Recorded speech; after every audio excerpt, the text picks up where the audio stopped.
Louisville, Texas, the lake I grew up on. Now, I can't fish as much like I used to. Heck, I don't even have a boat anymore. It's the first time in my life I've never had a boat. First time in my life for a lot of stuff that I don't have that I used to have, like I could walk out and take off and go down the bank and fish. I can't do that no more. So anyway, the reason I brought you back today is the anniversary, mindiversary, I forget what they call that, but 3 years ago today, I ended up in the Heart Hospital, Plano, Texas. Baylor Scott and White Heart Hospital, to be exact. We headed to work that morning, and wife and I were both working for a plastic surgeon. She opened up the front doors. My job was to make sure that no one came through those doors that wasn't invited. How's that? So, and it was 5 days a week. That was our job. Plus, I still had a landscaping company that I'd had for 20-something years, and I was still doing a few select customers because I was winding down in my life, and to be honest, I had just not felt good for about a year. So anyway, we headed to work, and well, hold on a minute. Let me back up a little bit. Let me back up to about 1962, so you'll get the whole gist of the story. My life in the I should call this video "My Life in the ER." So I was raised on a ranch. A lot of you know that. I mean, you should know that, but by my title, a country boy can cook. And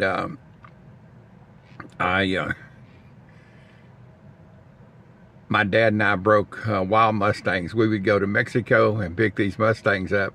They were headed to the slaughterhouse. We could buy the young ones for $5 a piece. And they were young and small. We could get 4 of them in a regular 2-horse trailer and bring them back to Dallas. And we lived about 40 miles north of Dallas in Argyle, Texas. So anyway, we'd bring them back and train those, or they'd train us. Mustangs got a wonderful heart, but boy, they're tough to get their confidence towards you. But once you do, they'll do anything for you. So we would train those and breed those we had a quarter-horse stallion out of 3 bars, and we would crossbreed those and made wonderful ranch horses. And I sell those through the years. Plus, we had what my dad owned and under lease, about 2,500 acres. And we had a lot of cattle running on it and a lot of horses. And so we needed a lot. So anyway, 61 or 62, it must have been 61. It was before the Kennedy assassination. I think that was 62, if I'm not mistaken. We went to a rodeo one night in a little town of Coppell, Texas, little ranch rodeo, and one of my cousins was going to ride a bronc, and he was a city guy, you know. I mean, he liked the cowboy way, but you know, he didn't live out in the he was raised in the city. And my uncles were there, 2 of my uncles were there, my dad and my mother and my aunts, and they were all saying, "I bet you don't want to ride no bronc." And I said, "No, it's too far to fall. It's from the top of a bronc, and he kicks you and he goes off the top. That's a long ways to fall." They said, "Well, what about a bull?" Well, me and my buddies had already been riding my dad's old cow and our old bull we had up there, and it wasn't much to it. They didn't buck much, and the cows were bony, sitting on their back. I said, "Yeah, I could do that." And they said, "Yeah, we bet you won't." And I said, "Yeah, I really will." And they said, "Well, we'll pay the entry fee, and if you get on the ride, we'll give you $5 a piece." And that was like $20, and they were paying the entry fee. I thought, man, I think the winning the rodeo was only going to, a bull ride was only going to pay about $10. So, yeah, I'll do it, no problem. It was one of those moments, hold my beer, I got this, at an early age. So, got my cousin to borrow a rigging. I already had boots on, borrowed a set of spurs, and I climbed down on that bull. I'm going to tell you, it took a lot of guts. I was scared. And I probably weighed about 90 pounds. And I was kind of long and lanky. And I got on that bull and said, open the gate. And to my, I was so surprised. 8 seconds in, that buzzer was going off, and I done rode that thing the whole time. I went to get off and kind of kicked my leg, and the bull kicked, and sure enough, I landed on my feet. I mean, I looked like a professional bull rider. I didn't even hit the ground. I thought, yeah, you know, like Rocky putting your arms up. Yeah.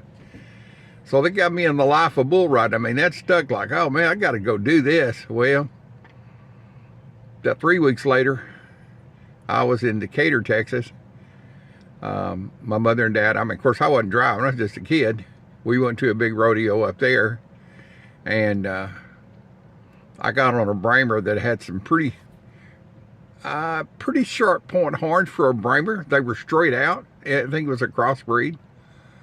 And about the third jump in, that rascal hit me in the side of the jaw with the horn. I think my mouth may have been open. I can't remember. I just remember hitting the ground and going limp like I died. And blood running out my mouth. And of course, they come got you up. And, you know, it ain't like today that they had a team to come out and check you. You know, you need to go to the hospital. And they just washed your mouth out. And I had a couple of jaw teeth missing. And yeah, you'll be okay. You know, and hold my beer, I got this type moment in life at an early age.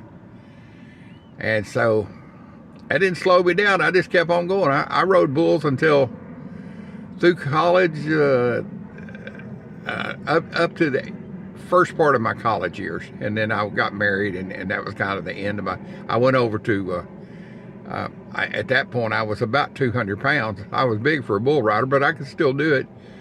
But I went on to steer wrestling. That I was enjoying that. So that was my first kind of, oh yeah, and I did go to the ER that night after on the way home. My parents took me, and I had broke my jaw and knocked out some jaw teeth, and you know, go home and you'll be okay. No scans for, no, you know, don't let him go to sleep. He may have a concussion. None of that stuff like they do now. And so rocks along through the years.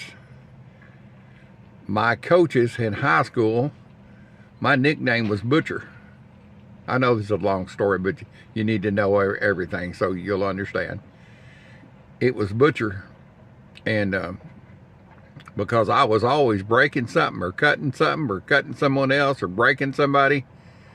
And shoot, just a few years ago, I ran into one of my coaches that's passed away now, and he called me Butcher after all those years.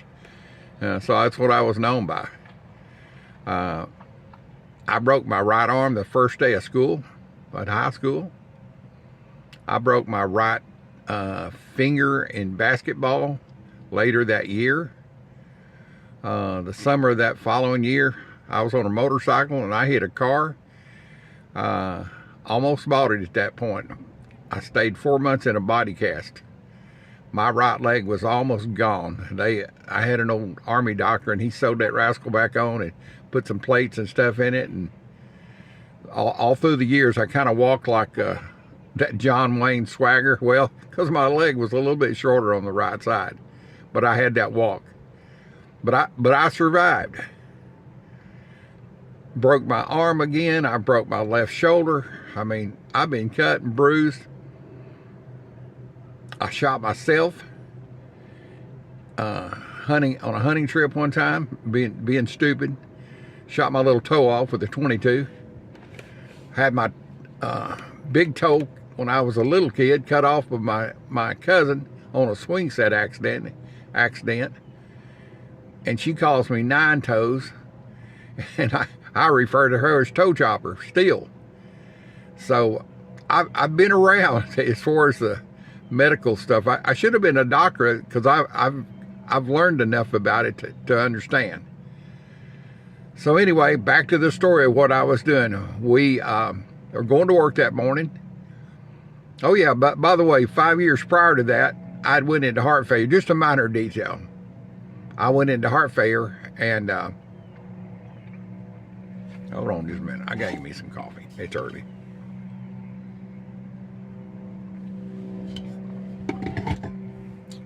started getting pneumonia.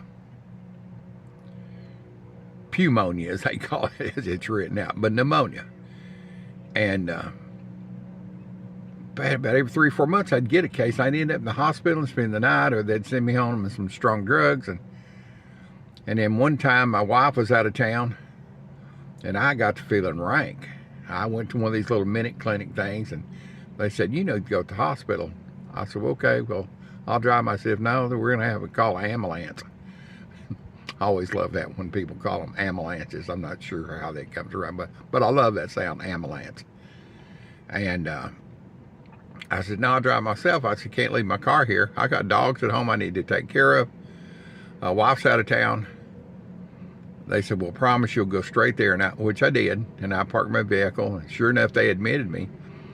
My lungs were filling up, and I found out that I was in heart failure at that point. Not doing too good on either one. Wife shortened her trip, came back home, got my neighbors to feed my dogs while I was in there overnight. I stayed about 5 days, I think, that time. And excuse me. And so about, I guess that was 5 years ago, about 6 months or 7 months after that, my heart, I had been in AFib for a long time. That's where your heart beats, doesn't stay beating and stops, slows down, speeds up and all that. Well, they had put a defibrillator in me, which was no problem. That was the easiest surgery I'd ever had in my life. I didn't even take a Tylenol. I mean, I spent the night, but no Tylenol, no nothing. It just didn't hurt. And so I had my defibrillator installed. So now back to the original story. I know I'm long-winded. I'm sorry. You can buzz through this, I guess. We were going to work one morning. I feel a little tingle in my chest, almost like you'd bump your elbow and your funny bone, not hard, but just that little tingle. And then I felt it in my face, just kind of zinged all over my face, and it stopped. And so my wife said, "Are you okay?" I guess she could tell I had this.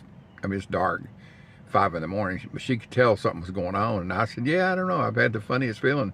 Had this tingling in my chest and on my face, but it's okay now. We were on this high rise. We were about, man, I don't know, we were 4 highways tall on this big overpass crossing these other highways. We were up on the top, and I'm thinking, Lord, don't let anything happen to me now while we're up here, because she's in here, and I didn't want to think about it. All I wanted to do is get off the other end of that bridge and get on some flat highway. I said, I'm okay. And she said, well, when we get to the office, I'll get one of the doctors there. They were always there pretty early, and we'll get one of them to check you. And I said, all right. I mean, they are a plastic surgeon, but they're medical doctors, and they run EKGs on people and everything when they do their surgeries on them. So I said, okay. So we had about 5 or 10 minutes to get to work, and then I had that gut feeling, said, you probably need to go to the hospital. And I turned and looked at her, and I said, well, here's the deal. Dr. Wilbert, he's a Louisiana dude. He's my cardiologist, and him and I are good buddies. Like, I made holsters for him, and I'm supposed to go hunting on a hunting trip with him. I mean, we're buddies. He'd always said, and I've been seeing him for a while since I had these heart deals, if you ever felt something weird in your chest, go to the doctor. Don't second guess it. You ain't a doctor. He said, even if you feel like you need to burp, but you can't burp. And actually, he said something else, but I'm going to leave it like that. Just go. Get it checked out. So I told her, and I said, I think we're going to Heart Hospital. He always said if I was close. And I said, this is a strange feeling I've never felt before. So we're going to Heart Hospital. So we pulled up, and she called a couple other people and said, hey, we're not coming in. Y'all need to open up for us. Because, we had patients coming in. We pull up in the Heart Hospital. All the way there, I'm thinking, please, man, just get me to the Heart Hospital.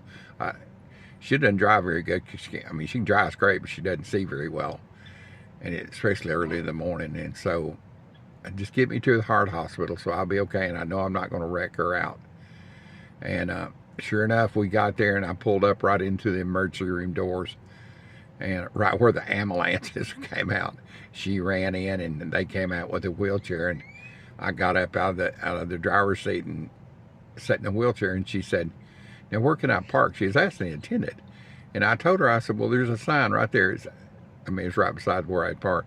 It says emergency room parking." And that guy said, I don't know. I think he was a nurse. I don't know. He said, "Yes, you can park right there." And she said, "All right. Well, boys and girls, I don't know anything after that. I can't tell you what happened because I don't know." I woke up 2 weeks later.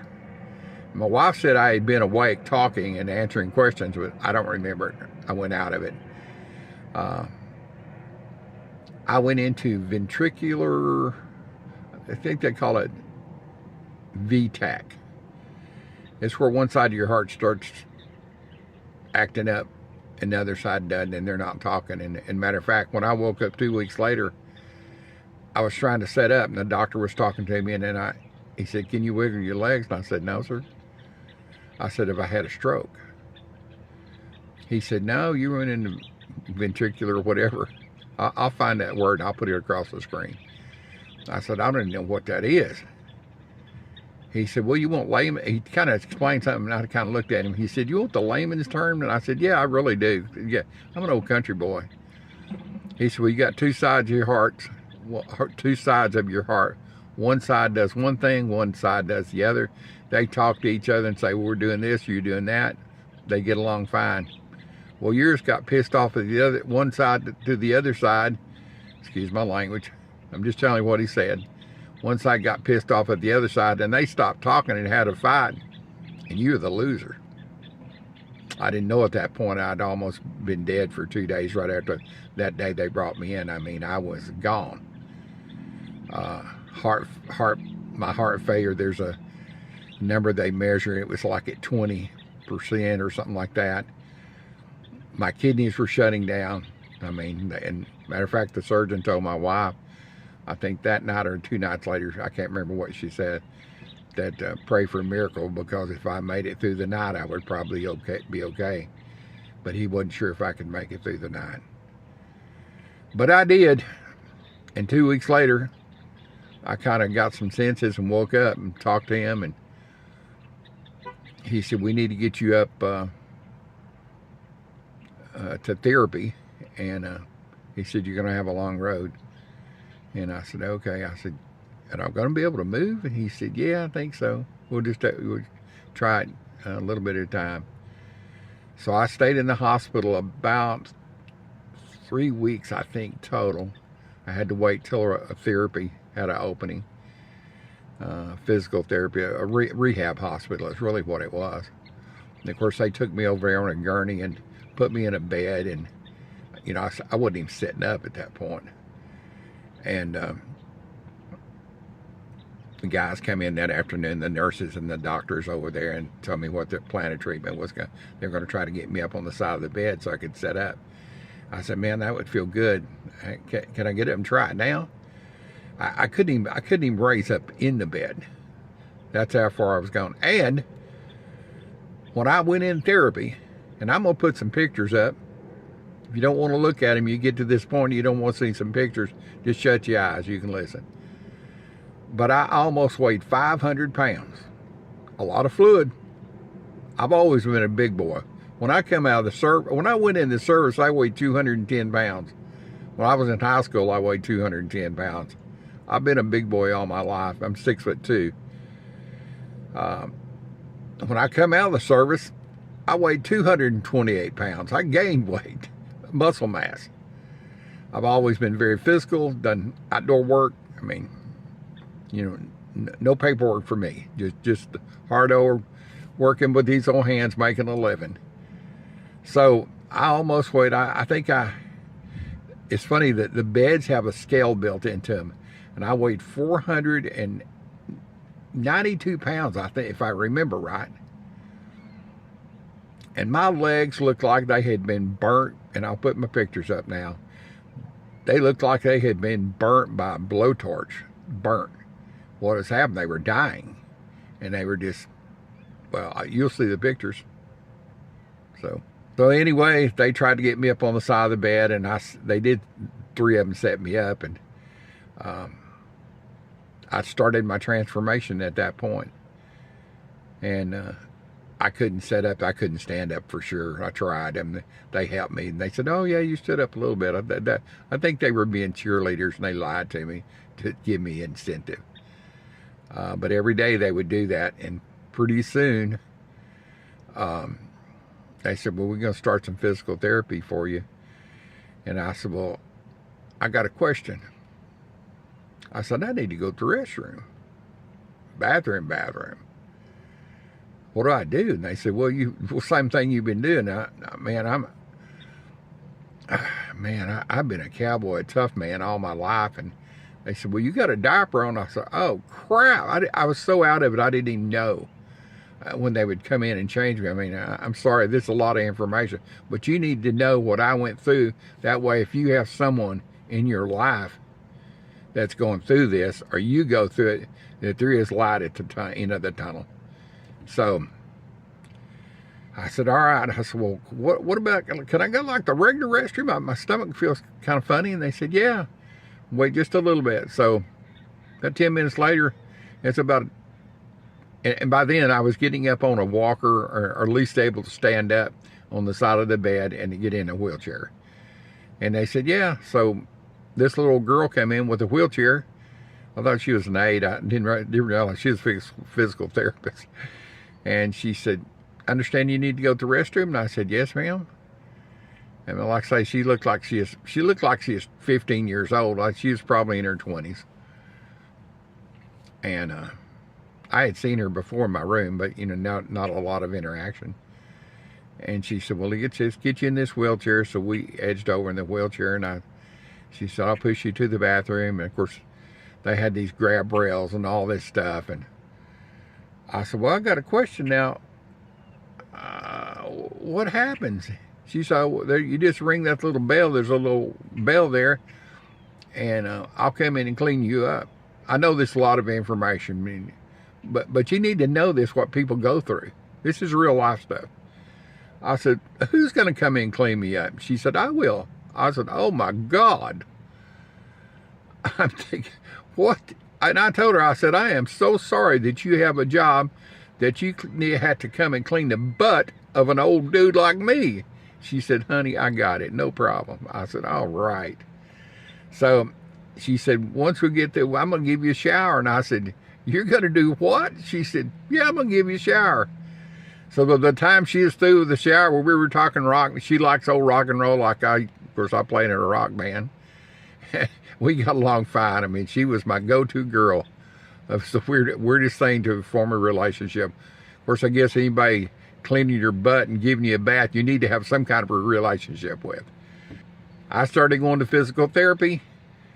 I was in there about 4 weeks. I wanted to come home.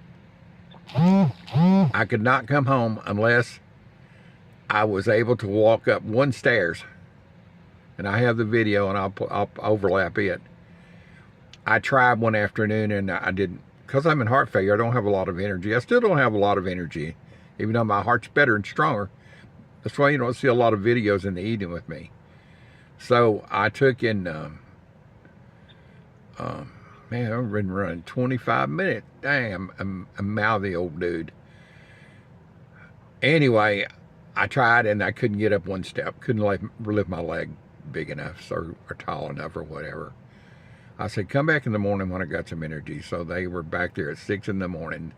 I said, "Let's go try." And we had a physical therapist and my nurse. And I told the nurse, the young lady had been my best friend all of a sudden, close friend. I said, "Can you take my video? I think I can get up 1 step for sure, maybe 2. Can you video it with my camera?" And she said, "I'd love to." Well, buddy, I got up that step, and when I stepped out of that wheelchair to go up that 1 step, it took the same guts that I had to use to climb on the first bull that I ever climbed down on. I mean, I had to reach down deep to get it, and I did.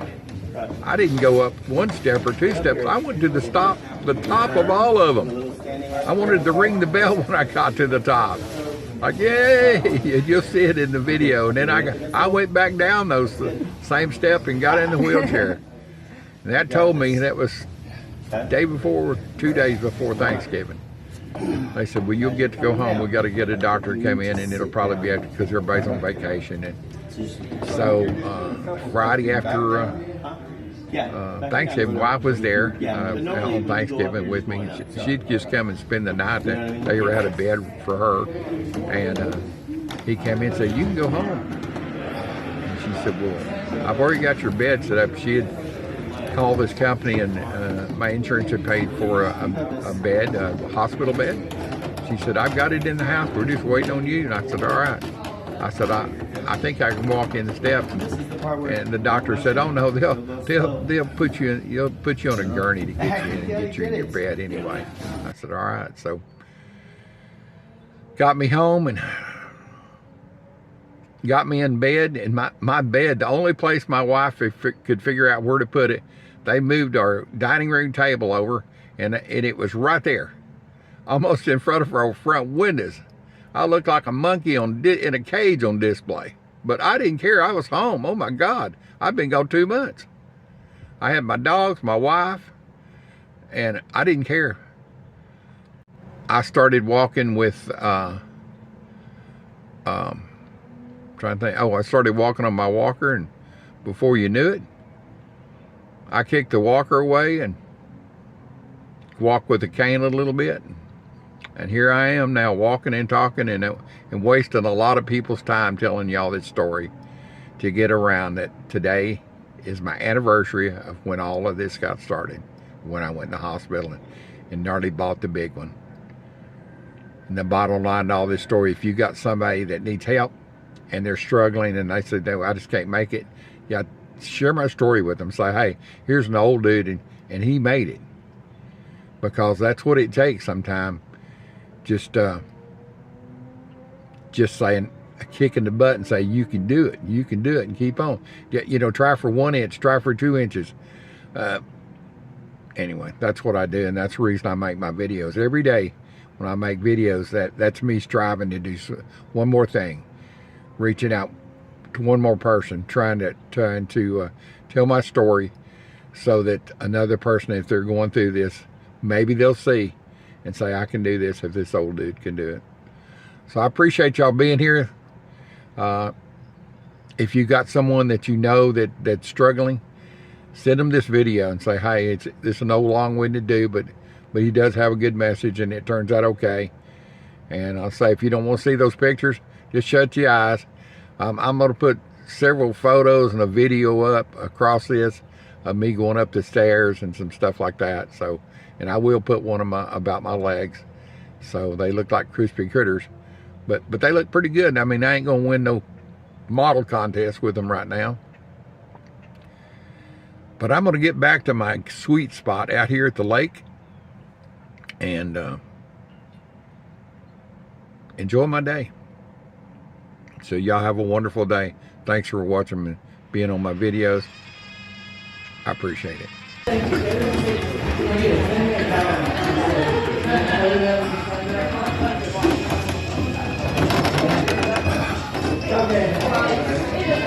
You got this.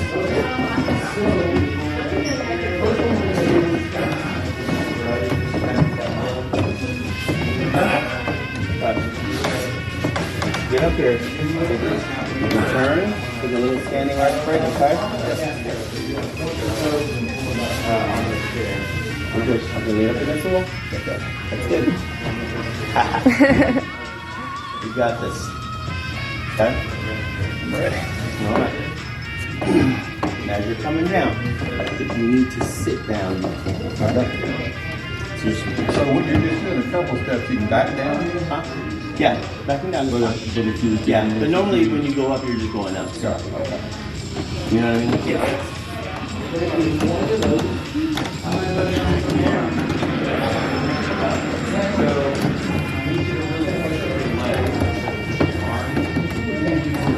You got this.